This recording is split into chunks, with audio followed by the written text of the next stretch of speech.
Hey Wes, how's it going? Very good. How are you? Doing good. Excellent. Why did M.night pick you to do Split and Glass? I think he wanted to try a very intimate approach with the type of work I was doing. He had heard music I had done for this series on HBO called The Jinx, and it spoke to him that he felt it was where he was at the time. And then we started collaborating and developed a really strong communicative relationship, I guess. So he felt confident using me, throughout these last two films. Let me ask you a question, because I really don't know the process. Does the film get made first, then you see the scenes, then you compose it? Oftentimes, that's how it will work. With Split, I came in very late in the project, whereas with this last one, Glass, I started from the script stage. So I was writing very, very early on, and actually recorded sounds like while it was being shot on location. But that's really unusual. When you work on a franchise like the Unbreakable, Split, and Glass, how do you start to separate it between one film to the other? Well, originally when I started on Split, it wasn't pronounced as being part of a franchise. At that stage, it was a story that was more singular, and as I began working on it, it was more clearly revealed to me that it was connected to the world of Unbreakable. With working on Glass, that was a circumstance where I knew that it was like a continuation of the two, and I think it was very intimidating for me because James Newton Howard had done the original score for Unbreakable, and I had to navigate just the weight of that because he's such a phenomenal composer himself. Gotcha.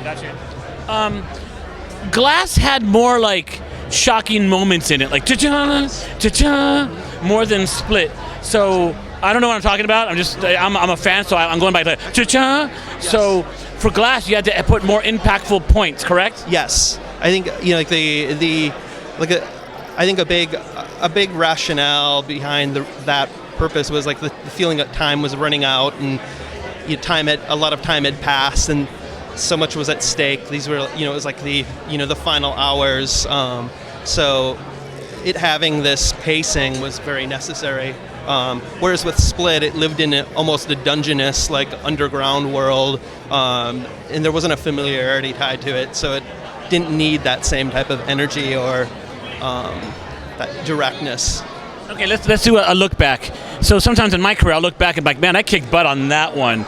So out of all the films that you've composed and stuff, which one do you look back on and go man, that one I kind of did pretty good on?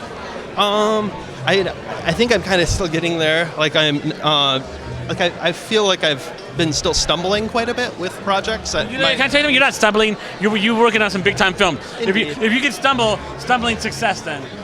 Sounds good, but I think I'm getting I feel like I'm kind of getting to the place where I'm gonna start doing my good work. I'm hoping.